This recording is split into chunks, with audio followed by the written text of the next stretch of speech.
بالنسبه اللي احنا عرب واحنا مصريين، احنا طبعا مصريين، الاصل مصري، ودايما ليا مقوله بقولها في كل حته ان نحن اقباط قبل المسيحيه وبعد الاسلام، لان احنا في الاصل اقباط من نسل حام، و دخلت المسيحيه فبقينا برضه مسيحيين اقباط، ودخل الاسلام بقى اصبح جزء مسلم وجزء مسيحي، ولكننا في الاصل اقباط، فنحن اقباط قبل المسيحيه وبعد الاسلام.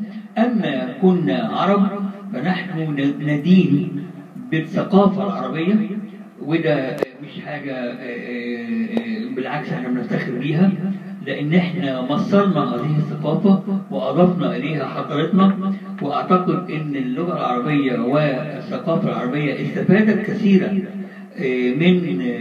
من مصر، وحتى في لغتنا ما زالت اللهجه المصريه لهجه مميزه، لانها خليط ما بين اللغه المصريه القديمه او اللغه القبطيه كما يقال عنها واللغه العربيه. واحنا اجدنا تماما في اللغه العربيه واضفنا ليها واضفنا الثقافه العربيه، واعتقد ان طبعا ام كلثوم وعبد الوهاب وطه حسين والعقاد والملحنين والكتاب والسينما كل دول مصريين اضافوا للثقافه العربيه عن طريق اللغه العربيه. اعتقد ان احنا اللي عملنا الثقافه العربيه كمصريين وافدناها تماما واضفنا من حضارتنا عليها، وده لا يمانع ابدا ان احنا مصريين ومن اصل مصري. وده برضه ما يزعلش العرب، هم من اصل عربي واحنا من اصل مصري.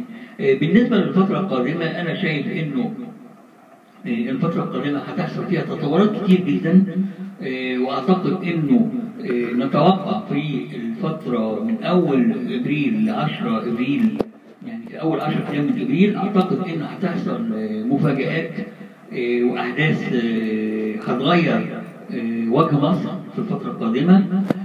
انا شايف انه يعني في خلال شهرين الحكم الاخواني هيسقط، لان اخطاؤه كثيره، ولا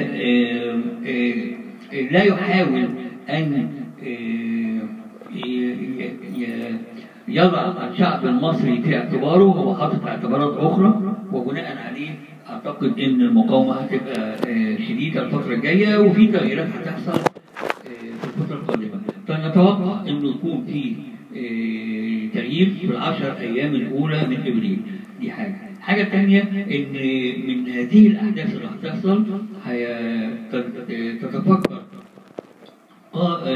قيادات جديده لن نتكل الى القيادات او النخبه الموجوده، ولكن ستظهر نخبه اخرى وقيادات اخرى، واعتقد ان الشعب كله هيلتف حولها.